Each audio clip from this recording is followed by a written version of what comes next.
நடு இரவில் திடீரென காட்டுக்குள் ஓடி சென்ற 10 வயது சிறுவன். அங்கே அவனுக்கு நடந்த அமானுஷ்ய சம்பவம் என்ன?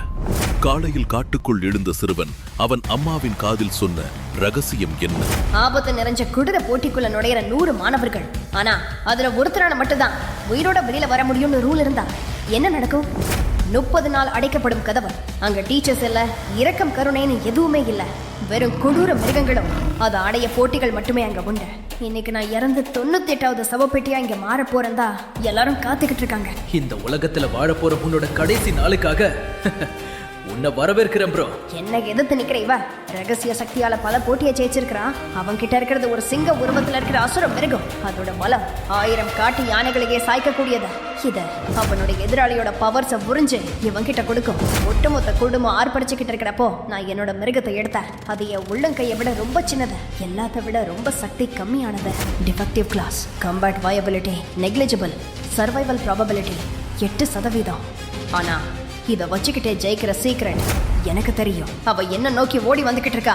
அவனோட சிங்கமும் வெறி பிடிச்ச மாதிரி கத்திக்கிட்ட என்கிட்ட வந்து நின்னுச்சேன். நான் அது எதிர நின்ன என்னோட அந்த சின்ன மிருகத்தை அந்த சிங்கம் மேல விட்ட ஒரு நிமிஷம் அந்த சிங்கம் உறைஞ்சு நிக்க அந்த சிங்கம் ஒரு பேய பிடிச்ச மாதிரி கத்தி கதறினுச்சு. இதுகிட்ட இருந்த மொத்த சக்தியும் என் மேல வந்து இறங்கினுச்சு. என் எதிரியோட ஒட்டு மொத்த சக்தியும் குறைஞ்சு போனுச்சு. என்னோட எதிரி பயந்து பின் வாங்கினான். ஏன் என்னடா பண்ற? உன்னால எப்படி இதை கண்ட்ரோல் பண்ண முடிஞ்சது? என்னோட சக்திகளை ஒன்று இணைக்க என்னோட கைகளை மூடல. பல நூற்றாண்டுக்கு முன்னாடி ஒரு கல்ட் கும்பல் ஒரு ரகசிய ஜந்துவை வளர்த்து வந்தாங்க. அதுல ஒண்ணுதான் இந்த அகாடமில இப்ப என்கிட்ட இருக்க. என் எதிரியோட சிங்கம் மடிஞ்சு கீழே விழுந்துச்சு. ஒட்டுமொத்த கூட்டமும் அமைதியில உறிஞ்சு போனுச்சு. எனக்கு மேல இருந்த சர்வைவல் கவுண்டர் ஸ்கிரீன்ல இந்த வருஷம் சவப்பெட்டிக்கு போனவங்க 98ன்னு காட்டினது. எல்லாரும் நான் தான் அந்த சவப்பெட்டிக்குள்ள போவேன்னு நினைச்சாங்க. ஆனா இந்த நகரம் ஒரு புது சாம்பியனை பார்த்துச்சு. ஒரு வீரனா அவங்க முன்னாடி நின்ன. ஆனா இது என் கதையோட தொடக்கம் இல்ல. என்னோட கதையோட தொடக்கத்துல நான் இந்த உலகத்துல ஒண்ணுமே இல்லாம இருந்த வறுமை என் வாழ்க்கை முழுக்க நிறைஞ்ச என் கழுத்தை பிடிச்சிருக்குச்சு. ஆனா ஒரு நாள் நைட் எல்லாமே மாறினுச்சு. ஒரு வின்டர் இரவுல 10 மணிக்கு வெறும் 10 வயதையான ஆரியன் அவனோட பெட்ரூம் ஜன்னல் வழியா அவ வீட்டை விட்டு தப்பிச்சு வெளியே ஓடுனான். 12 மணி நேரமாக அவனை காணோம். அவங்க அம்மா காடு முழுக்க தேட அவ ஒரு பாறைக்கு அடியில படுத்திருந்தா. அவங்க அம்மா அவனை தொட இப்ப நான் ரெடியா இருக்கேன் அம்மா அப்படின்னு சிரிச்சுக்கிட்டே சொன்ன ஆரியன் அடுத்த நாள் அவன் வீட்டுல எந்திரிக்கிறப்போ நைட் என்ன நடந்துச்சுன்னு யார்கிட்டயும் சொல்லாம மறைச்சான். ஆரியன் கிட்ட ஏதோ மாற்றம் இருக்குன்னு மட்டும் அவங்க அம்மாவுக்கு புரிஞ்சது. இனிமே அந்த காட்டுக்குள்ள போக கூடாதுன்னு அவ அம்மா அவனை கட்டி அணைச்சுக்கிட்டாங்க. ஏன் அவன் திடீர் நைட்ல அந்த காட்டுக்குள்ள ஓடணும்? அவ எதுக்கு தயாரா இருக்கேன்னு அவ அம்மா கிட்ட சொன்னா. அப்படி அந்த காட்டுக்குள்ள என்னதான் நடந்துச்சு? ஆரியனோட அப்பா 10 வருஷத்துக்கு முன்னாடியே மாயமா எங்கேயோ காணாம போயிட்டாரு. அவனோட அம்மா தான் ஆரியனை கஷ்டப்பட்டு வளர்த்துக்கிட்டு இருந்தாங்க. ஒரு நாள் ஆரியன் ஸ்கூலுக்கு போயிட்டு இருக்கிறப்போதான் அவ வாழ்க்கையிலேயே கொடூரமான நாள் அவனை நோக்கி வந்துச்சு. அங்க வந்த சில பேரு ஆரியனை வம்பு இழுத்து அவனோட பேக புடிச்சு இழுத்தாங்க. ஆரியன் கீழே விழுந்த உடனே அந்த பெரிய பசங்க எல்லாரும் ஆரியனை கிண்டல் பண்ணி சிரிச்சாங்க. அப்போ அவன் முன்னாடி வந்த அந்த கேங்கோட லீடர் ரியான்.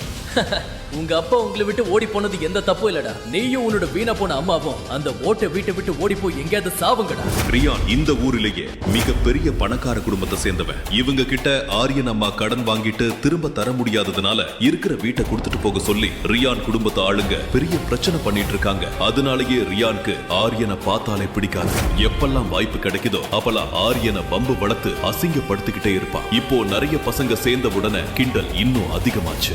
இப்போ நீ விழுந்து கிடக்கிற நிலைமையில உன்னை உங்க அம்மா பார்த்தா என்ன பண்ணுவா அப்படின்னு சொல்லிட்டு ரியான் சிரிச்சா. அப்ப கோபத்தோட எந்திரிச்ச ஆரியன், இதுக்கு மேல எங்க அம்மாவை பத்தி தப்பா பேசுன உன் குடலை உருவி உனக்கு கொன்று வேண்டாம் அப்படின்னு சொல்லிக்கிட்டே ஒரு கல்லை எடுத்துக்கிட்டு ஆரியன் கோபமா அடிக்க வர ரியான் ஆரியனை புடிச்சு கீழே தள்ளி விட்டான். கீழே விழுந்த ஆரியனுக்கு தாடையில அடிப்பட அவ எதிர இருந்த எல்லாமே மங்களா தெரிய ஆரம்பிச்சுச்சு. ரியான் வில்லத்தனமா சிரிச்சுக்கிட்டே தன்னோட கத்தியை எடுத்து ஆரியன் கழுத்துல வச்சான். கொஞ்சம் கொஞ்சமா அந்த கத்திய அவன் வேகமா அழுத்தினான்.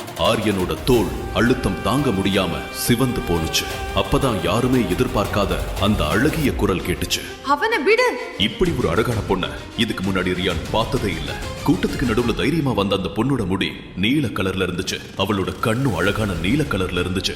ஆனா அவளோட அழகிய முகம் சீரியஸா முறைச்ச மாதிரியே இருந்துச்சு. அவனை விடுன்னு சொன்ன. பல பேர் சேர்ந்து ஒரு சின்ன பையனை அடிக்கிறது தான் வீரமா? ஐயோ ரிலாக்ஸ், நாங்க சும்மா ஃபனுக்கு தான் விளையாடிக்கிட்டு இருந்தோம் அப்படின்னு ரியான் ஆரியன் மேல ஃப்ரெண்ட்லியா கைய சண்டைய போட்டு சமாளிச்சபடி மழுப்புனா. தன்னை காப்பாத்தின இந்த பொண்ணுக்கு ஆரியன் நன்றி சொல்றதுக்குள்ள அவ அங்கிருந்து மறைஞ்சு போயிட்டா.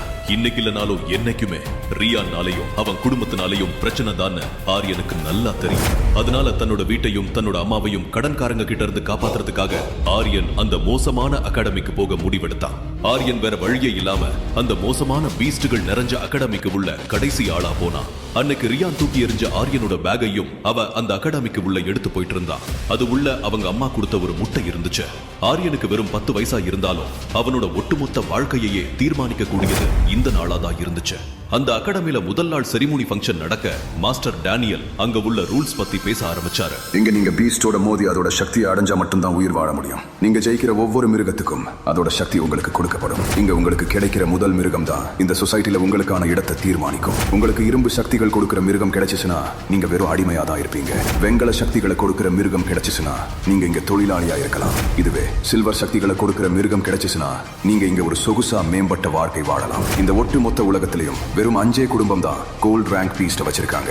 பிளாட்டினம் கிரியேச்சர்ஸ் பீஸ்டோட இருக்கிற ஒரே ஆளு அரசன் மட்டும்தான். உங்களுக்கான பீஸ்ட் நீங்க தேர்ந்தெடுக்க ஆரம்பிக்கலாம். உங்க தகுதிக்கு ஏத்த மிருகத்தை கடவுள் அமைச்சு கொடுப்பாரு. எழுந்து போங்க, உங்களுடைய தகுதி என்னன்னு காட்டுங்க. அப்பாவியா பயத்துல உட்கார்ந்திருந்த ஆரியனுக்கு ஒன்னும் புரியலனாலும் எப்படியாவது வெண்கல சக்தியை அடைஞ்சி பணக்காரனா வாழணும்ன்ற எண்ணம் மட்டும்தான் இருந்துச்சு. ஆரியன் சுத்தி திரும்பி பாக்குறப்போ எல்லா குழந்தைகளும் கையில ஒரு ஃபுட்பால் சைஸ்ல பெரிய முட்டையை இறுக்கி பிடிச்ச மாதிரி உட்கார்ந்திருந்தாங்க. இது எல்லாம் மனுஷங்களுக்கும் அடிப்படையா வச்சிருக்கிற முட்டை தான். எவ்வளவு எக்ஸ்பென்சிவான முட்டை வச்சிருக்கீங்களோ அந்த அளவுக்கு அவங்க தகுதியான பீஸ்ட அடைய முடியும். மத்த மாணவர்கள் வச்சிருந்த முட்டை ப்ளூ, கிரீன், ரெட் அப்படின்னு விதவிதமா அழகழகா இருந்துச்சு. ஆனா ஆரியன் கையில வச்சிருந்த முட்டைய அவன் குனிஞ்சு பாக்குறப்போ அது கிரே கலர்ல ரொம்ப பழைய முட்டையா இருந்துச்சு. இதுதான் இருக்கிறதுலயே இந்த உலகத்திலேயே சீப்பான முட்டைன்னு ஆரியனுக்கே தெரியும். ஆனா அவனோட அம்மாவால அததான் அவனுக்கு வாங்கி தர முடிஞ்சது. எல்லாமே சாத்தியம்தான் ஆரியன். நம்மளோட பலம் நம்ம வச்சிருக்கிற பொருள்ல இல்ல, நம்ம கிட்ட தான் இருக்கு. அவனோட அம்மா சொன்ன இந்த வார்த்தை ஆரியனோட மனசுலயும் மூளையிலயும் எதிர் ஒலிச்சுக்கிட்டே இருந்துச்சு. அவங்க அம்மா சொன்னது கரெக்ட் தான். ஆரம்பத்துல ஒரு சிம்பிளான முட்டைய வச்சுதான் இப்ப இருக்கிற ராஜா கூட பிளாட்டினம் பீஸ்ட் சக்திகளை கண்ட்ரோல்ல வச்சிருக்காரு. போட்டியில கலந்துகிட்ட முதல் சின்ன பையன் தன்னோட சிவப்பு முட்டைய அங்க இருந்த பலிபீடத்துல வைக்க அது உள்ள இருந்து உடைச்சுக்கிட்டு வந்துச்சு. ஒரு குட்டி டிராகன். வாவ், இது ரொம்ப நல்லா இருக்கு. முட்டைய உடைச்சுக்கிட்டு வெளியே வந்த அந்த டிராகன் ஓட வாயில இருந்து வெள்ள புகையா கக்குனுச்சு. இது ஆச்சரியமா பயத்தோட பாத்துக்கிட்டு இருந்தா ஆரியன். குட்டி டிராகன் அந்த முட்டை எடுத்து வந்த பையனுக்கு சில்வர் ஸ்டேட்டஸ் கொடுத்துச்சு. அதே மாதிரி அடுத்தடுத்து கலந்துகிட்ட பல மாணவர்கள் தங்களோட முட்டைகள் அங்க வைக்க அதுல இருந்து வித்தியாசமான விசித்திரமான பல மிருகங்கள், பறவைகள் எல்லாமே வந்து அந்த குழந்தைகளுக்கு பல சக்திகளை கொடுத்துச்சு. அடுத்ததா மாஸ்டர் டேனியல் தன்னோட கம்பீரமான குரலால ஆரியனை கூப்பிட்டாரு. அடுத்து ஆரியன் முன்னாடி வா. இந்த வார்த்தையை கேட்டதுமே ஆரியனோட மனசு படபடன்னு பயத்துல வேகமா துடிக்க ஆரம்பிச்சது. இது ஆரியனுக்கான நேரம். ஆரியன் தன்னோட கிரே கலர் முட்டையை எடுத்துக்கிட்டு பயந்தபடியே முன்னாடி போனா. இத பார்த்து எல்லாரும் கிண்டல் பண்ண ஆரம்பிச்சாங்க. ரியான் வழக்கம் போல இதா சாக்குன்னு ஆரியனை கிண்டல் பண்ணா. இது வீணா போன முட்டை தானே, ஸ்மெல் இங்க வரைக்கும் வருது ப்ரோ. இதுக்குள்ள இருந்து கண்டிப்பா செத்து போன கோழி குஞ்சு தான் வரப்போகுது. இதை எதையுமே கண்டுக்காத ஆரியன் தன்னோட முட்டையை அங்க வச்சு பயத்துல சாமி கும்பிட்டுக்கிட்டு இருந்தா. ஆரியனோட முட்டை உடைய ஆரம்பிச்சத கூட்டமே ஆர்வமா அதுக்குள்ள என்ன இருக்குன்னு பார்க்க எந்திரிச்சு நின்னு பார்க்க அதுக்குள்ள இருந்து எதுவுமே வரல. கொஞ்ச நேரத்துக்கு அப்புறம் அதுக்குள்ள இருந்து நெருப்பு தணல் கக்க ஆரியன் தன்னோட கைய நீட்டினான். அப்போ அங்க நின்னுக்கிட்டு இருந்த ஒவ்வொருத்தரோட முகமும் கலவரமா மாற தொடர்ந்துச்சு. அந்த முட்டையில இருந்து வந்ததை பார்த்து எல்லோரும் உறைஞ்சு போய் நின்னாங்க. ஆரியன், ரியான், மாஸ்டர் டேனியல் எல்லாரோட முகமும் டக்குன்னு ஒரே நொடியில ஆச்சரியத்துல மாறிடுச்சு. அப்படி அந்த முட்டைக்குள்ள என்னதான் இருந்துச்சு? ஆரியன் திடீர்னு அந்த நடுக்காட்டுல ஏன் ஓடினா? அங்க அவனுக்கு என்னதான் நடந்துச்சு? பல நூற்றாண்டுகளா வாழ்ந்து வர கல்ட்டு கும்பலுக்கும் ஆரியனுக்கும் என்ன சம்பந்தம்? ஆரியனோட அப்பா மர்மமான முறையில மாயமான காரணம் என்ன? கொடூர அகாடமிக்குள்ள ஆரியன் அடுத்து பண்ண போற சாகசம் என்ன? ஊர்லயே மிகப்பெரிய பணக்காரங்களா இருக்கிற ரியான் குடும்பத்துக்கிட்ட இருந்து ஆரியனும் அவ அம்மாவும் எப்படி தப்பிக்க போறாங்க? ஆரியன் ரியான் கிட்ட அடி வாங்கும் போது ஆரியனை காப்பாத்தின அழகிய பொண்ணான ரெஜினா யாரு? அவளுக்கும் ஆரியனுக்கும் என்ன சம்பந்தம்? அது வெளியே வந்ததுக்கு அப்புறம் நடக்க போற சம்பவங்கள் என்ன? அந்த மாய உலகம் ஒரு பிரம்மாண்டமான அதல பாதாளத்தால் இரண்டாக பிரிக்கப்பட்டு ஒரு விசித்திர கிரகம். அதிசயமான பீஸ்டுகளும் அசாதாரணமான சக்திகளும் கொண்ட அற்புதமான உலகம் அது. அதில் ஒரு பக்கம் மனிதர்கள், மறுபக்கம் வலிமையான டிராகன்களும் யாளிகளும் வாழ்ந்தன. அந்த உலகில் ஒரு மனிதனின் மதிப்பையும் கௌரவத்தையும் அவன் வைத்திருக்கும் பீஸ்ட் தான் தீர்மானிக்கும். இங்கு மிக வலிமையான பீஸ்ட் வைத்திருப்பவர்கள் சிட்டியின் மையப்பகுதியில் வாழ, பலவீனமான பீஸ்ட் வைத்திருப்பவர்கள் எல்லையில் இருப்பார்கள்.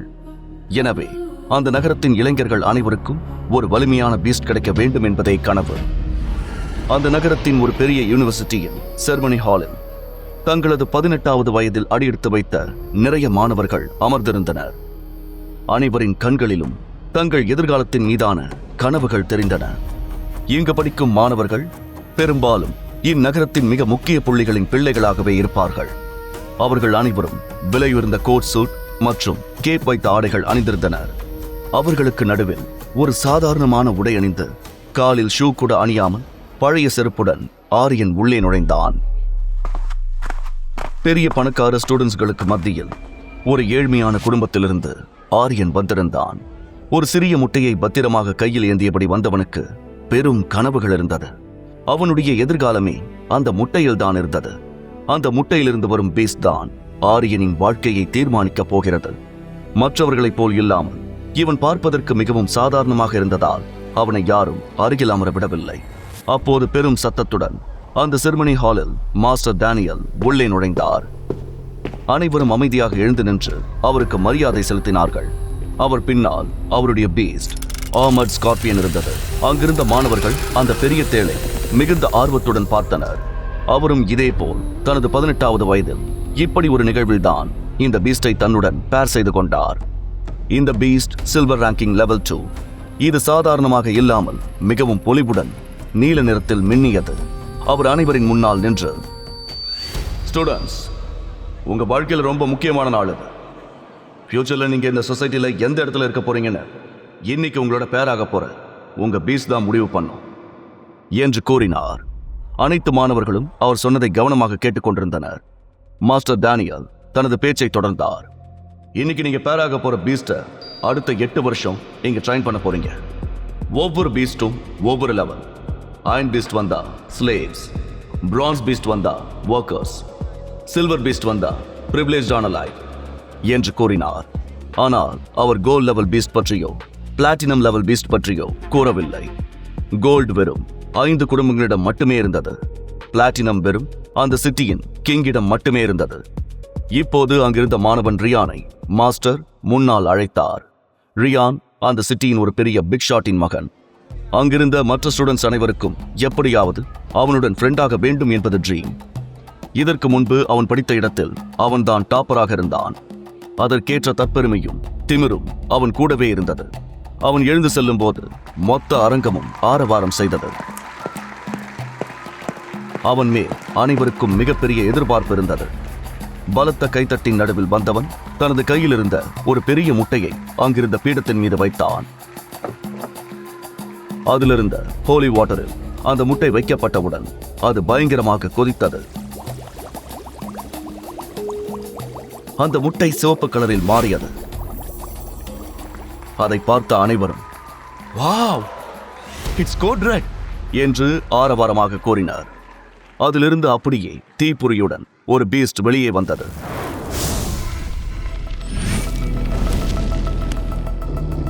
அந்த தீப்பொறியால் அங்கு சற்று புகைமூட்டமாக இருந்தது. அதனால் அது என்ன பீஸ்ட் என்று தெரியவில்லை. சற்று வினாடிகளில் அந்த புகைமூட்டம் விலக ஒரு ரெட் கலர் முதலை இருந்தது. லாவா குரோக்கடைல் என்று மாஸ்டர் கூற அவர் வார்த்தைகள் அந்த செர்மனி ஹால் முழுவதும் எதிரொலித்தன. அதை பார்த்த ஆரியனுக்கு ஆர்வமும் பதட்டமும் ஒரே நேரத்தில் பற்றி கொண்டது. தன் கையில் இருந்த முட்டையை மீண்டும் ஒருமுறை பார்த்து கொண்டான். அதே நேரம் ரியான் பெருமையாக உணர்ந்தான். அந்த குட்டி முதலை வாயிலிருந்து நெருப்பு வந்தது. அதை பார்த்த மாணவர்களும் ஆச்சரியத்தில் உறைந்தனர். அது மிகவும் அக்ரெசிவாக இருந்தது. அதை மாஸ்டர் மிக கவனமாக கையாண்டார். அதை பிடித்து வந்து ரியானுக்கு நேரெதிராக பிடிக்க அந்த பீஸ்ட் அப்படியே ரியானுக்குள் இணைந்தது. அது அவனது உடலில் இணைந்தவுடன் ரியானின் கைகளில் சிவப்பான செதில்கள் தோன்றின. அவனது நகங்கள் சிவந்த நிற நகங்களாக மாறின. அவனது முழு உடலும் அதற்கு ஏற்ப மாற்றி அமைத்துக் கொண்டிருந்தது. அவன் இப்போது ஒரு சூப்பர் பவர் ரைடர் போல காட்சியளித்தான். ரியான் ஒரு சொடுக்கு போட அவனது விரலில் நெருப்பு வந்தது. அதை பார்த்த அனைவரும் ஆச்சரியத்தில் மூழ்கினர். இப்போது மாஸ்டர், நெக்ஸ்ட் ஆரியன், கம்ஃப்ரண்ட் என்று அழைத்தார். அவன் பெயரை கேட்டவுடன் அந்த செர்மனி ஹால் சைலண்ட் மோடுக்கு சென்றது. ஆரியன் சற்று பயத்துடன் எழுந்து சென்றான். இன்னும் சற்று நொடிகளில் அவனது வாழ்க்கை எப்படி இருக்கப் போகிறது என்று தீர்மானிக்கப்படும் பதட்டம் அவனுக்கு இருந்தது. அவனது பெற்றோர்கள் தங்கள் சேர்த்து வைத்த அனைத்து சொத்துகளையும் விற்று அவனை இந்த பெரிய யூனிவர்சிட்டியில் சேர்த்திருந்தனர். அவன் கைகள் நடுங்க பத்திரமாக முட்டையை எடுத்துக்கொண்டு முன்னே சென்றான். நடந்து செல்லும் போதும் மற்ற மாணவர்கள் கையில் இருந்த கலர் கலரான முட்டைகளை பார்த்தான். பின்பு அவன் அந்த தன்னுடைய முட்டையை பீடத்தில் இருக்கும் ஹோலி வாட்டரில் வைத்தான். கண்களை மூடியவன் ஆவலாக காத்திருந்தான். சில நொடிகளில் புனித நீரில் இருந்த அவனுடைய முட்டை கிரே கலரில் சிறிதாக மாறியது. பொதுவாகவே கிரே எக்கை ஃபெயிலியர் எக் என்று அழைப்பார்கள். மாணவர்கள் அவனது சிறிய முட்டையை பார்த்து கிண்டல் அடித்துக் கொண்டிருந்தனர். ஃபெயிலியர் எக், அட்லீஸ்ட் இதுல இருந்து ஒரு ஃப்ராக் வருமா? பக் பக் பக் பக் என்று கூட்டத்தில் இருந்த ஒரு மாணவன் கத்த மற்றவர்கள் சிரித்தனர். மாஸ்டர் அமைதியாக இருக்கும்படி கண்டித்தார். ஆரியன் தனது சோகத்தை வெளியே காட்டிக்கொள்ளாமல் நின்றிருந்தான். அதற்கு மேல் அந்த ஹோலி வாட்டர் கொதிக்கவே இல்லை. மாஸ்டருக்கு அது வேலை செய்கிறதா இல்லையா என்று கூட சந்தேகம் வர அவர் தனது கம்பை வைத்து அசைத்து பார்த்தார். அப்போது சட்டென அந்த முட்டையில் ஒரு சிறு விரிசல் விட்டது. எந்த பெரிய சத்தமும் இல்லை. ரியானின் பீஸ்ட் போல நெருப்பு எதுவும் வரவில்லை. மொத்த அரங்கமும் ஆர்வமாக காத்திருந்தனர். முட்டையின் ஓட்டை உடைத்துக் கொண்டு வெளியே தப்பி குதித்தது ஒரு நீல நிற ஈ. அதை பார்த்த ஒட்டுமொத்த அரங்கமும் சிரிப்பில் அதிர்ந்தது. ஆனால் ஆரியன் கொஞ்சமும் அசையாமல் அமைதியாக நின்றிருந்தான். அந்த ஈ நீண்ட நேரமாக பறக்கவே இல்லை. மாஸ்டர் தனது கம்பை வைத்து அசைத்துக் கொண்டே இருந்தார். பிறகு அது ஒரு வழியாக தன் சிறிய முட்டை கண்களை சிமிட்டியபடி தன் சிறிய ரெக்கைகளை அசைத்து கஷ்டப்பட்டு பறந்து பொறுமையாக அந்த பீடத்திலிருந்து ஆரியனின் முன் வந்து நின்றது. அனைவரும் அவனை பார்த்து சிரித்தனர். மாஸ்டர் தலையசைக்க ஆரியன் தன் விரலை நீட்டினான். ஒரு நொடி அவன் கண்களையே இமைக்காமல் பார்த்த அந்த ஈ விற்றென பறந்து சென்று அவனது உடலில் இணைந்தது. ஆரியனின் உடலில் எந்த பெரிய மாற்றங்களும் இல்லை, எந்த சத்தமும் இல்லை. அவனை சுற்றி அந்த இன்செக்ட் பீஸ்டின் ஆரா கூட தோன்றவில்லை. வெறும் 10% சக்தி மட்டுமே அதிகரித்தது. அது மட்டுமின்றி அவனது தலையில் 2 சிறிய கலர்ஃபுல் மஷ்ரூம்களும் தோன்றியது. அதை பார்த்து மற்றவர்கள் சிரித்தனர். அந்த மஷ்ரூம் அவனது இதய துடிப்புக்கு ஏற்றது போல் மின்னியது. இதை பார்த்த மாஸ்டர் டேனியல், ஆரியன், உனக்கு ஒரு அயன் ரேங்க் பீஸ்ட் கிடைச்சிருக்கு என்று சொன்னார். அதை கேட்டவுடன் மாணவர்களில் ஒருவன், மாஸ்டர், அது பீஸ்ட்னு சொல்லாதீங்க, அது இன்செக்ட் என்று கத்தினான். மொத்த அரங்கமும் சிரித்தது. மாஸ்டர் சற்று கோபமாக, சைலன்ஸ், இங்க பாரு ஆரியன், ப்ராப்பர் கல்டிவேஷன் பண்ணா உன்னோட பீஸ்ட் பிரான்ஸ் லெவலுக்கு இம்ப்ரூவ் ஆகலாம். உனக்கு இன்னும் 8 வருஷம் டைம் இருக்கு. ஒழுங்கா படிக்கணும், புரியுதா என்று சொன்னார். அவன் அமைதியாக தலையசைத்து விட்டு தன் இடத்தை நோக்கி நடந்தான். பொதுவாக பீஸ்ட் கிடைத்த அனைவரும் பயிற்சிக்காக ஒரு பள்ளியில் சேர்ந்து 8 வருடம் கடினமாக உழைக்க வேண்டும். அங்கு பீஸ்டை மேம்படுத்த அவர்களுக்கு வாய்ப்பு வழங்கப்படும். அப்போது அந்த மஷ்ரூம் பிளிங்க் ஆக தொடங்க அதை கண்டு அனைவரும் சிரித்தனர். ஆனால் அவர்கள் முன்னால் தலைகுனிந்து செல்லவோ அல்லது அழவோ அவன் விரும்பவில்லை. அவன் அந்த அவமானங்கள் அனைத்தையும் தன் பெற்றோர்களுக்காக பொறுத்து கொண்டான். ஆனால் அந்த ஒட்டுமொத்த கூட்டத்திலும் ஒரே ஒருத்தி மட்டும் ஆரியனுக்காக வருந்தினாள். அவள் பெயர் ரெஜினா. அழகும் திறமையும் நிறைந்த அவளை ரசிக்காத ஸ்டூடெண்ட்ஸே அந்த யூனிவர்சிட்டியில் இல்லை. அவளுக்கு ஆரியனின் மேல் ஒரு ஈர்ப்பு இருந்தது. அவள் ஆரியனை பார்த்து புன்னகை செய்ய அது மட்டுமே அப்போது ஆரியனுக்கு கிடைத்த ஒரே ஆறுதல். அமைதியாக அமர்ந்தவன் அடுத்தடுத்து ஒவ்வொரு மாணவரும் தங்களது பவர்ஃபுல் பீஸ்டுடன் இணைவதை பார்த்தான். அவன் நினைத்தவுடன் அவன் கண்முன் இருந்த அந்த ஈ அவனது தோல்வியை மீண்டும் மீண்டும் நினைவுபடுத்தும் ஒரு சாட்சியாக நின்றது. அப்போது திடீரென்று அந்த செர்மனி ஹால் ஆரவாரமாக மாற இறுதியாக பீடத்தை நோக்கி ஏறி வந்தாள் ரெஜினா. அவளது நீல நிற கூந்தல் தோள்களில் மென்மையாக அலைபாய்ந்து அவளது முகத்திற்கு ஒரு அழகை தந்தது. அவள் தனது கருப்பு முட்டையை பீடத்தின் மேல் வைத்தாள். ரெஜினாவின் அழகில் அங்கிருந்த மாணவர்கள் அனைவரும் மயங்கினர். அந்த முட்டை அங்கிருந்தவற்றிலேயே மிகவும் விலையுறந்த ஒன்று. ஒட்டுமொத்த அரங்கமும் ஆர்வமாக பார்த்து கொண்டிருந்தது. அந்த முட்டையில் ஏற்பட்ட விரிசல் இருளை வெட்டிய மின்னலை போல இருந்தது. அந்த இடம் புகை மண்டலமானது. திடீரென்று ஒரு ஓநாய் ஊளையிடும் சத்தம் கேட்டது. மொத்த அரங்கமும் அதிர்ந்தது. உள்ளிருந்து ஒரு ஷேடோ வுல்ஃப் வெளியே வந்தது. அதை பார்த்தவுடன், மாஸ்டர், கோல்ட் லெவல் பொட்டன்ஷியல் இருக்கிற பீஸ்ட் என்றார். இது ரியானின் பீஸ்டை விட வலிமையானது. மொத்த அரங்கமும் ஆச்சரியத்தில் இருந்தது. அது ஒரு Tier 3 பீஸ்ட். அதன் கண்கள் பேராற்றலுடன் ஜொலித்தன. ரெஜினாவை சூழ்ந்த அந்த ஆரா கண்களை பறிப்பது போல இருந்தது. பல மடங்கு வேகம், கூர்மையான உணர்வுகள் மற்றும் பல வகையான எலிமெண்டல் மேஜிக்கை கையாளும் வரம் அவளுக்கு கிடைத்தது. அந்த ஓநாய் ரெஜினாவின் முன் பணிந்து வணங்குவதை ஆரியன் பார்த்தான். அந்த ஒப்பந்தம் அவளை இந்த நகரத்திலேயே மிக உயர்ந்த இடத்திற்கு கொண்டு செல்லப் போகிறது. ரெஜினா இறுதியாக உருமாறினாள். ஷேடோ வுல்ஃபுடனான அந்த ஒப்பந்தம் அவளது தோளில் மெல்லிய கருப்பு அடையாளங்களை உருவாக்கியது. அவளது கண்களில் ஓர் அபாரமான ஒளி தெரிந்தது. அவளது நீல நிற கூந்தல் தண்ணீருக்குள் இருப்பது போல அலைபாய்ந்தது. அவளிடமிருந்து வெளிப்பட்ட ஆரா தொட்டு உணரக்கூடிய அளவுக்கு தீவிரமாக இருந்தது. மொத்த அரங்கமும் அவளை ஆச்சரியமாக பார்த்தது. ஆரியனின் தலையிலிருந்த மஷ்ரூமும் ஆச்சரியத்தில் ஒளிர்ந்தது. எல்லோரும் கைத்தட்டி ஆர்ப்பரித்தனர். அப்போது செரிமனி மாஸ்டர், இன்னும் ஒரு வாரத்தில் உங்களோட கிளாஸ் ஸ்டார்ட் ஆகும். உங்களோட பீஸ்ட் எல்லாம் மெச்சூர் ஆகிற வரைக்கும் இங்கே தான் இருக்க போறீங்க. அடுத்த 8 வருஷத்துக்கு உங்களுக்கு உங்களை இம்ப்ரூவ் பண்ணிக்க வாய்ப்பு இருக்கு. அதுக்கப்புறம் மிலிட்டரி சர்வீஸ் ஸ்டார்ட் ஆகிறதுக்கு முன்னாடி கொஞ்சம் ரெஸ்ட் கிடைக்கும். அப்புறம் உங்க பீஸ்ட் உங்களுக்குள்ள பேராகியே இருக்கட்டும். அதை ரிலீஸ் பண்ணாதீங்க. It's a kind of respect என்று சொல்லிவிட்டு அங்கிருந்து நகர்ந்தார். அனைத்து மாணவர்களும் தங்களுக்கு கிடைத்த பீஸ்டை நினைத்து சந்தோஷமாக வீடு திரும்பினர். ஆனால் ஆரியன் மிகுந்த சோகத்தில் இருந்தான். தனது பெற்றோர்களின் மொத்த சேமிப்பும் ஒரு வீக்கான பீஸ்டின் மீது செலவு செய்யப்பட்டது அவனுக்கு வருத்தமாக இருந்தது. அந்த யூனிவர்சிட்டிக்கு வெளியே இருக்கும் பஸ்ஸில் ஏறி அமர்ந்தான். 5 மணி நேரம் கடந்தது கூட தெரியாமல் அவன் சோகத்தில் இருந்தான். பிறகு ஒரு இடத்தில் இறக்கிவிட்டு அங்கிருந்து அவன் நடந்தவாறே வீட்டுக்கு திரும்பினான். அந்த ஈயும் அவனுடனே அருகில் வந்தது. அந்த சத்தம் அவனுக்கு எரிச்சலை கொடுத்தது. அவனது வீடு சிட்டியிலிருந்து மிகவும் வெளியே இருந்தது. ஒரு சிறிய வீடு. அதில் அவனது ஏழை பெற்றோர்களுடன் வாழ்ந்தான். அவனது பெற்றோர்கள் அயன் ரேங்க் பிளான்ஸ் மட்டும் வைத்திருந்தாலும் அவர்கள் நன்கு சமைக்கக்கூடியவர்கள். அதனால் சிட்டியில் இருக்கும் பெரிய ஹோட்டல்களில் வேலை செய்திருக்கிறார்கள்.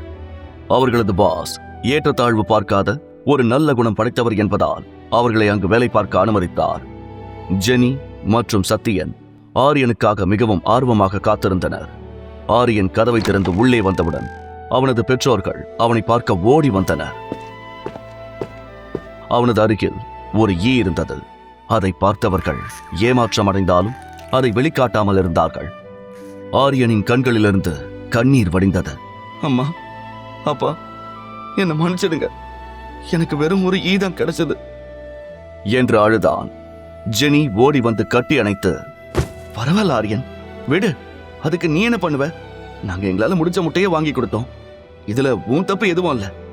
உனக்கு ஒரு ஈ கிடைச்சிருக்கோ இல்ல ஒரு டிராகன் கிடைச்சிருக்கோ, அது எங்களுக்கு முக்கியம் இல்ல. நீதான் எங்களுக்கு முக்கியம் என்று கூறினார். அப்போது அவனது தந்தை சத்தியன், ஆரியன், ஒரு சில நேரத்துல வாழ்க்கை நமக்கு வேண்டியதை கொடுக்காது.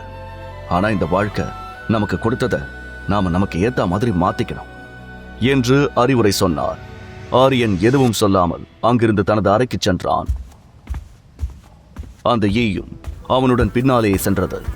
சத்தியன் கையில் ஓர் அக்ரிமெண்ட் பேப்பருடன் சோகமாக அமர்ந்திருந்தார்.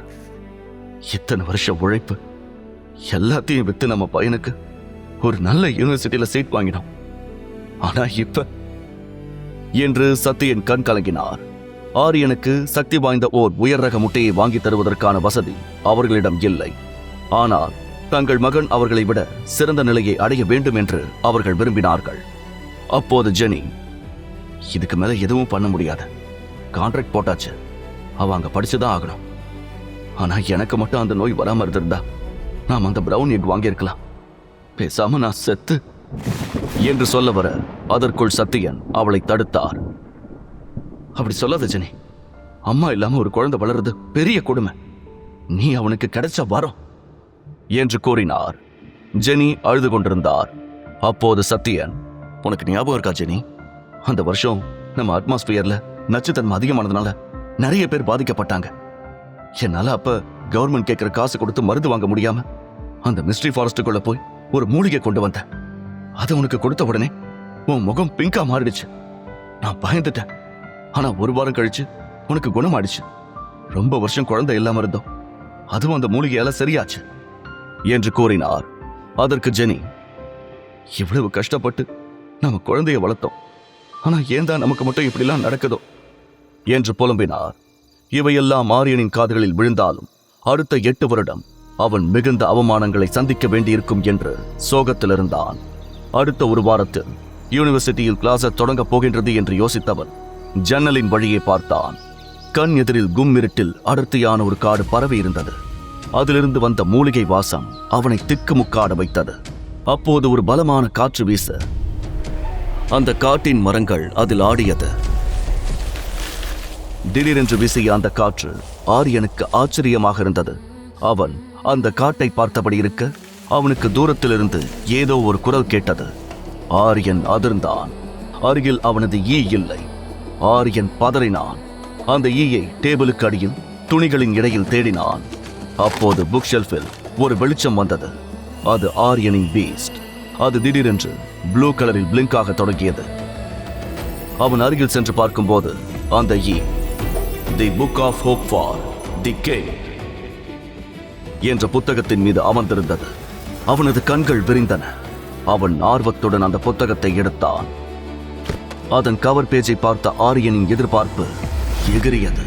ஆரியன் தன் பயணத்தின் அடுத்த 8 வருடத்தை நினைத்து சோகத்தில் இருக்க, அப்போது அவன் கண்களில் the book of hope for the king என்ற புத்தகம் பட்டது. அதன் கவர் பேஜில் ஒரு ராஜா கம்பீரமாக நிற்பது போலவும் அவர் பின்னால் பெரிய டிராகன் மற்றும் யாழி இருப்பது போலவும் காணப்பட்டது. அந்த புக்கின் அட்டையே ஒரு விசித்திரமான தோளால் செய்யப்பட்டிருந்தது. ஆரியன் மிகுந்த ஆர்வத்துடன் அந்த புக்கை திறந்தான். அதன் பக்கங்களை புரட்டும் போது ஆரியனின் ஹார்ட் பீட் அவனது காதுகளை கேட்கும் அளவுக்கு அதிகரித்தது. 18 வயதில் ஒரு சாதாரண ஈபீஸ்டை பெற்று ஒட்டுமொத்த நகரத்தின் முன்னிலையிலும் அவமானப்பட்டு நின்ற ஆரியனுக்கு அந்த புக் இருண்ட அறையில் கிடைத்த ஒரு சிறிய மெழுகுவர்த்தி வெளிச்சத்தைப் போல தெரிந்தது. புக்கின் முதல் சில பக்கங்கள் அந்த அரசனின் வீரக்கதைகளை விளக்கியது. அவன் வெறும் வீரனாக மட்டும் இருக்கவில்லை, அவன் ஒரு ஆராய்ச்சியாளனாகவும் இருந்தான். காட்டின் மிக ஆழமான, மனிதர்கள் கால் வைக்க அஞ்சும் பகுதிகளில் ஒரு ரகசிய மூலிகை மருந்தை அவன் கண்டுபிடித்தான். அந்த மருந்து ஒரு மனிதனின் ஆன்மாவை வலுப்படுத்தி ஒரே நேரத்தில் 2 பீஸ்டுகளுடன் ஒப்பந்தம் செய்து கொள்ள அனுமதிக்கும். இது இன்றைய உலகில் நினைத்து கூட பார்க்க முடியாத ஒரு அதிசயம். அந்த அரசன் உலகத்தை ஆளும் 5 டிராகன் லார்ட்ஸ் எல்லைகளையும் கடந்து பயணம் செய்திருக்கிறான். அந்த பயணத்தின் விவரங்கள் ஆரியனை பிரமிக்க வைத்தன. புக்கில் இருந்த வரைபடங்கள் அந்த உலகத்தை பற்றி இதுவரை ஆரியன் கேள்விப்படாத ரகசியங்களை விளக்கின. அதில் பலவிதமான டிராகன்கள் பற்றிய செய்திகள் இருந்தது. ரெட் டிராகன், இது ஃபாதர் ஆஃப் ஃபயர் பீஸ்ட். இதன் எல்லையில் இருக்கும் ஒரு சிறிய பீஸ்டும் கூட நெருப்பை கக்கும் வல்லமை கொண்டது. ப்ளூ டிராகன், இது கிங் ஆஃப் ஓஷன்ஸ். இதன் கொம்புகளும் துடுப்புகளும் நீல நிற ரத்தினங்களைப் போல மின்னும். கடலில் வாழும் மிகச்சிறிய மீன் முதல் பிரம்மாண்டமான திமிங்கில பீஸ்டுகள் வரை அனைத்தும் இதற்கு கட்டுப்பட்டவை. கிரீன் டிராகன், அடர்ந்த காடுகளின் அரசன். இதன் உடல் முழுவதும் அடர்ந்த தாவரங்களாலும் பல 100 ஆண்டுகள் பழமையான கொடிகளாலும் மூடப்பட்டிருக்கும். இதன் மூச்சு காற்று பட்டாலே காய்ந்த மரம் கூட துளிர்க்கும். காட்டில் உள்ள ஒவ்வொரு செடியும் இதன் ஸ்பையாக செயல்படும். ஒயிட் டிராகன், மேகங்களின் அரசன். வான்வெளியில் பறக்கும் அனைத்து பறவைகளும் இதன் படைகள். இந்த டிராகன் சிறகடித்தால் அது ஒரு பெரிய புயலையே உருவாக்கும். பிளாக் டிராகன், நிழல்களின் எஜமான். இரவு நேரத்திலும் இருளிலும் வாழும் அனைத்து பீஸ்டுகளையும் இதுவே ஆளுகிறது. மாயாஜாலங்கள் மற்றும் இருள் வித்தைகளின் பிறப்பிடம் இதுதான். யாழி என்பது சிங்கத்தின் முகமும் வலிமையும் ஆளுமையும், பருந்தை போன்ற இறகும், யானையை போன்ற உடல் அமைப்பும் கொண்ட பீஸ்ட். இது அனைத்து விதமான பீஸ்டுகளையும் கட்டுப்படுத்தும் சக்தி கொண்டது.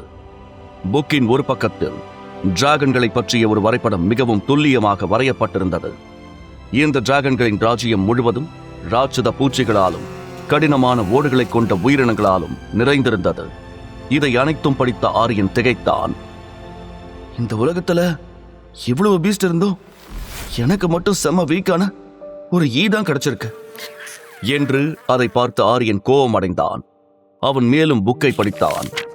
மாடர்ன் ரிசர்ச்சர்ஸ் முட்டையின் நிறத்திற்கும் டிராகன்களுக்கும் தொடர்பில்லை என்று அடித்துச் சொன்னாலும் இந்த புக் ஒவ்வொரு நிற முட்டையும் ஒரு குறிப்பிட்ட டிராகன் வம்சத்தின் எச்சம் என்று கூறியது.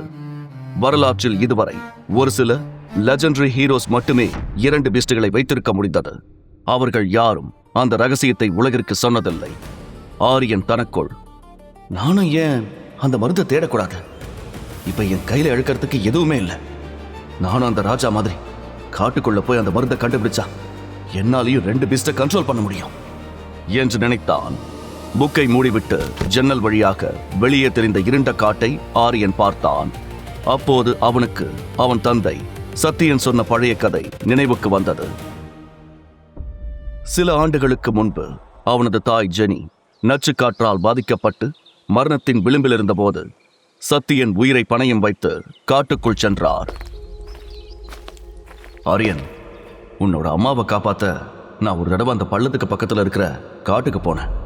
ஒரு இருட்டான குகைக்குள்ள தெரியாம விழுந்துட்டேன். அது நைட் ஹண்டர்ஸ்னு ஒரு பீஸ்ட் தோண்டின ட்ராப்னு தான் முதல்ல நினைச்சேன். ஆனா அது வேற ஏதோ ஒரு பழைய குகை. அங்கிருந்து ஒரு வழி தெரிஞ்சது. ரொம்ப தூரம் நடந்தேன். அப்பதான் அந்த மர்மமான மூலிகை எனக்கு கிடைச்சது. அதை உன் அம்மாவுக்கு கொடுத்த ஒரு வாரத்துல அவ குணமாயிட்டா என்று சத்தியன் அடிக்கடி சொல்வார். ஆரியனுக்கு இப்போது ஒரு புதிருக்கு விடை கிடைத்தது போல இருந்தது. அப்பா விழுந்த அந்த இடம், அந்த குகை, அது அந்த புக்கில் சொல்ற மூலிகை இருக்கிற இடமா இருக்குமோ என்று அவன் யோசித்தான். அவனிடம் இருப்பது உலகிலேயே பலவீனமான ஒரு சமூகத்தில் அவனுக்கு எந்த மரியாதையும் கிடைக்கப் போவதில்லை. அவன் அந்த மருந்தை கண்டுபிடித்து செகண்ட் கான்ட்ராக்ட் செய்து கொண்டால் அவனது வாழ்க்கை தலைகீழாக மாறும். ஆனால் அந்த காட்டுக்குள் செல்வது மிகவும் ஆபத்தானது. காட்டின் அடர்ந்த பகுதியில் செல்ல செல்ல அங்கு காற்றில் நச்சுத்தன்மை அதிகமாக இருக்கும். ஒரு பலவீனமான பீஸ்டை வைத்துக்கொண்டு அங்கு செல்வது மரணத்தை சந்திப்பதற்கு சமம். அவன் தனது ஈயை பார்த்தான். அது அமைதியாக அவன் அருகில் பறந்து கொண்டிருந்தது. இதை நம்பி அவன் அங்கு செல்ல விரும்பவில்லை. அப்போது கீழே ஹாலிலிருந்து மெல்லிய சத்தங்கள் கேட்டன. ஆரியன் கதவோரம் சென்று கவனித்தான். அங்கே அவனது பெற்றோர்கள் மிகச் சோகமாக பேசிக் கொண்டிருந்தனர். ஜெனி அழுது கொண்டே, என்னால தானங்க எல்லாம், எனக்கு அந்த வருஷம் காத்துல இருக்கிற பாய்சனால லங்ஸ் அஃபெக்ட் பண்ணாம இருந்திருந்தா நாம அந்த பணத்தை சேர்த்து வச்சு அவனுக்கு ஒரு நல்ல பிரவுன் எக்காச்சும் வாங்கி கொடுத்திருக்கலாம். என் புள்ள இன்னைக்கு அந்த செரமனில எல்லார் முன்னாடியும் தலை குனிஞ்சு நின்று இருக்க வேண்டிய அவசியம் இருந்திருக்காது. அந்த சின்ன ஈய அவன் கூட வச்சுக்கிட்டு அவன் பட்ட அவமானம் எப்படி இருக்கும்? அது மட்டும் இல்லாம இந்த உலகத்திலே ரொம்ப வீக்கான பீஸ்ட் அதுதான் என்று சொன்னாள். அதை கேட்ட சத்தியன் அழுகையை கட்டுப்படுத்திக் கொண்டு, ஜெனி, தயவு செஞ்சு நீ ரொம்ப போட்டு குழப்பிக்காத. உன் மேல எந்த தப்பும் இல்ல. ஆரியன் மனசுல எதையும் வச்சுக்க மாட்டான். அவனுக்கு கிடைச்சது வெறும் ஒரு ஈயா இருக்கலாம். ஆனா அவன் நம்ம புள்ள. கண்டிப்பா அவனுக்குள்ள ஏதோ ஒரு திறமை இருக்கும். நம்ம முடிஞ்ச வரைக்கும் அவனுக்கு துணையா இருப்போம். அவன் கண்டிப்பா ஜெயிச்சு காட்டுவான். நீ தைரியமாறு. அவன் பெரிய ஆளா வருவான். இந்த ஈயை வச்சு அவன் பெருசா சாதிப்பான் என்று ஆறுதல் கூறினார். பெற்றோர்களின் இந்த உரையாடல் ஆரியனின் இதயத்தை துளைத்தது. அவர்கள் தன் மீது எவ்வளவு அன்பு வைத்திருக்கிறார்கள். அவர்கள் படும் கஷ்டத்திற்கு தான் ஒரு தீர்வாக இருக்க வேண்டும் என்று ஆரியன் முடிவு செய்தான். இனிமே இங்க சும்மா உட்கார்ந்து அழுதுட்டு இருந்தா எதுவும் மாறாது. நான் காட்டுக்குள்ள போக போறேன். அந்த சீக்ரெட் ஹப்பை கண்டுபிடிச்சே தீருவேன் என்று தீர்க்கமாக முடிவு செய்தான். சிறிது நேரத்தில் அவன் பெற்றோர்கள் உறங்கிவிட ஆரியன் வேகமாக செயல்பட்டான். பழைய துணிப்பையில் தனது தந்தை வரைந்து வைத்திருந்த காட்டின் வரைபடத்தை எடுத்துக்கொண்டான். ஜன்னலுக்கு வெளியே ஒரு கயிற்றை தொங்கவிட்டான். இது அவனுக்கு பழகிய வழிதான். பெற்றோர்களுக்கு தெரியாமல் நண்பர்களுடன் விளையாடப் போகும்போது அவன் பயன்படுத்தும் ரகசிய பாதை இது. சற்று நேரம் அவன் மெதுவாக கீழே இறங்கி சமையல் அறைக்கு சென்றான். அவனது பெற்றோர்கள் அங்கு ஹாலில் தூங்குவதால் அவன் லைட் போடவில்லை. மாறாக அவன் தலையில் இருக்கும் மஷ்ரூமின் வெளிச்சத்தில் முன்னே நடந்தான். ஆரியன் கிச்சனுக்கு சென்று பிரெட் மற்றும் ப்ளூபெரி பழங்களை எடுத்துக்கொண்டான். அவன் கிளம்பும் போது டைனிங் டேபிள் மேல் இருந்த கத்தியையும் எடுத்து அனைத்தையும் பையில் திணித்துக் கொண்டான். ஒரு டார்ச் லைட்டை எடுத்துக்கொண்டு ஜன்னல் வழியாக குதித்தான். அவர்களது வீட்டின் ஃபென்ஸை தாண்டி குதித்து அந்த அடர்ந்த காட்டுக்குள் நுழைந்தான். அவனது ஈயும் அவனை பின்தொடர்ந்தது. காட்டின் ஆரம்ப பகுதியில் காற்றில் நச்சுத்தன்மை குறைவாகவே இருந்தது. அவன் டார்ச் லைட் வெளிச்சத்தில் மிகவும் கவனமாக சென்று கொண்டிருந்தான். முதல் 3 கிலோமீட்டர் வரை எந்த பெரிய ஆபத்தும் இல்லை. இந்த இடங்களில் காற்றில் நச்சுத்தன்மை குறைவு என்பதால் பெரிய பீஸ்டுகள் அங்கு வராது. அந்த பீஸ்டுகளுக்கு அதுவே உயிர் வாழ தேவைப்படும் உணவு. ஆனால் காட்டின் ஆழம் அதிகரிக்க அதிகரிக்க மிரட்டலான சத்தங்கள் கேட்கத் தொடங்கின. மரங்கள் வானத்தை மறைக்கும் அளவுக்கு பிரம்மாண்டமாக வளர்ந்திருந்தன. அவன் ஒருமுறை தனது தந்தை செய்திருந்த மேப்பை திறந்து பார்த்தான். பிறகு மீண்டும் நடக்கத் தொடங்கினான். அப்போது அவன் தனது ஈயிடம், நான் இவ்வளவு ரிஸ்க் எடுத்து இங்க வர காரணமே நீதான். உன்ன மாதிரி ஒரு வீக் பீஸ்ட வச்சுக்கிட்டு நான் எப்படி வாழ்க்கையில முன்னேற முடியும் என்று புலம்பினான். அப்போது திடீரென்று ஏதோ ஒரு சத்தம் கேட்டது. ஆரியன் உறைந்து போனான். அவனது அப்பா சொன்ன மூன் ஃப்ராக் எச்சரிக்கை அவனுக்கு நினைவுக்கு வந்தது. ஆரியன், அந்த காட்டுல மூன் ஃப்ராக் இருக்கு. அதுக்கு 3 கண்ணு இருக்கு. ஒவ்வொரு கண்ணும் ரொம்ப பெருசா இருக்கும். அது மூன் லைட்ல தான் வெளியே வரும். அதோட கண்ணை மட்டும் பார்த்துட்டா அது நம்மளை அப்படியே ஃப்ரீஸ் ஆக்கிடும். அதுக்கப்புறம் நம்மளை அது உயிரோட சாப்பிடும் என்று அவர் சொல்லியிருந்தார். அவற்றின் உடல் உறுப்புகள் கண்ணாடி போல நிலாவின் வெளிச்சத்தில் டிரான்ஸ்பரண்டாக தெரியும். இவை தன் இரையை தனது கண்களால் ஹிப்னோடைஸ் செய்து பிறகு அதன் உடலை மரத்து போகச் செய்து இரையை உயிருடன் மெல்ல தின்னும். இவை எப்போதும் 3ஆக சேர்ந்துதான் வேட்டையாடும். ஆரியன் தனது டார்ச் லைட்டை அணைத்தான். அவனது பீஸ்டின் உடல் இப்போது மின்னத் தொடங்கியது. அது தரும் வெளிச்சத்தில் நடக்கத் தொடங்கினான். தரையை பார்த்தபடி மெல்ல நகர முயன்றான். தவளையின் கண்களை பார்க்க கூடாது என்பதில் உறுதியாக இருந்தான். புதர்களுக்கு பின்னால் மறைந்திருந்த 2 தவளைகளின் பார்வையில் இருந்து தப்பித்து விட்டான். பயத்தில் அவன் நெற்றியிலிருந்து வியர்வை வடிந்தது. மூச்சு விடக்கூட அஞ்சி அவன் நகர்ந்தான். அவன் மெல்ல நடந்து செல்ல அந்த தவளைகளும் அவனை பின்தொடர்ந்தது. அவன் நடந்து கொண்டிருக்க அப்போது அவனுக்கு 1 அடி முன்னால் இருந்த தரை சட்டென்று கீழே அமுகியது. தரை மிகவும் மென்மையாக பொறி வைத்தது போல இருந்தது. ஷிட், இது நைட் ஹண்டரோட ட்ராப் என்று முணுமுணுத்தான். நைட் ஹண்டர்ஸ் என்பது ராட்சத வெட்டுக்கிளியை போன்ற முகம் கொண்ட ஒரு பயங்கரமான பீஸ்ட். இது மண்ணுக்கடியில் பெரிய சுரங்கம் தோண்டி மேலே இருக்கும் மண்ணை பலவீனமாக்கி வைக்கும். யாராவது தெரியாமல் மிதித்தால் நேராக அதன் வாய்க்குள் விழுவார்கள். இப்போது அவனுக்கு என்ன செய்வதென்று தெரியாமல் திகைத்தான். அவன் தலையை நிமிராமல் அப்படி கீழே குனிந்தபடி இருந்தான். 3 பக்கமும் தவளைகள் அவனை நெருங்கி வந்தது.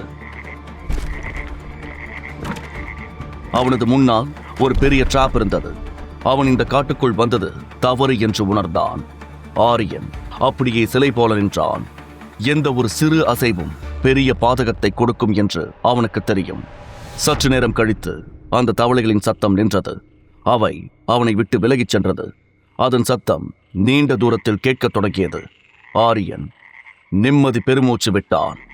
அப்பாடா என்று சொல்லி தலை நிமிர்ந்தான். அப்போது சட்டென்று ஒரு தவளை அவனது முகத்திற்கு நேராக குதித்து வந்து நின்றது. ஆரியன் பதட்டத்தில் கத்தினான். அப்போது அவன் ஒரு பெரிய தவறை செய்தான். அவ்வளவுதான். அந்த மூன் ஃப்ராகின் கண்களை பார்த்து விட்டான். அந்த தவளைகளின் ஏமாற்றும் யுக்திகளில் இதுவும் ஒன்று. ஆரியனின் மூளை வேலை செய்வதை நிறுத்தியது. அவனது கைகளும் கால்களும் ஏதோ இரும்பு கவசத்தால் கட்டப்பட்டது போல கனமாக இருந்தது.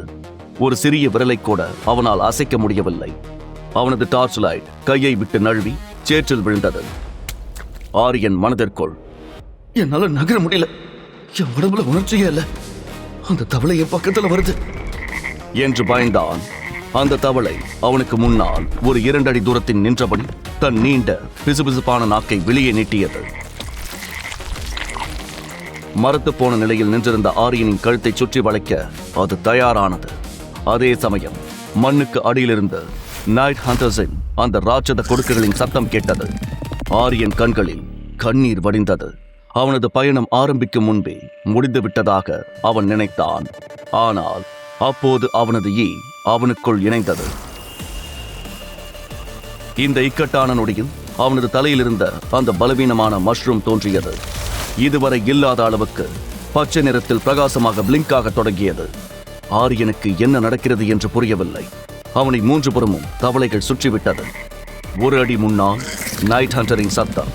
தான் சாவப்போவது உறுதி என்று நினைத்தான் ஆரியன். ஆனால் ஆரியன் எதை யூஸ்லெஸ் என்று நினைத்தானோ அந்த ஈதான் அவனது விதியை மாற்ற காத்திருந்தது. இறுதி நிலையில் இருக்கும் ஆரியன் தனது பீஸ்டை மேம்படுத்தி உயர்ந்த நிலைக்கு செல்வானா? முழு கதையையும் கேட்டு மகிழ பாக்கெட் FM ஆப்பை டவுன்லோட் செய்யுங்கள். லிங்க் டிஸ்கிரிப்ஷனில் கொடுக்கப்பட்டுள்ளது.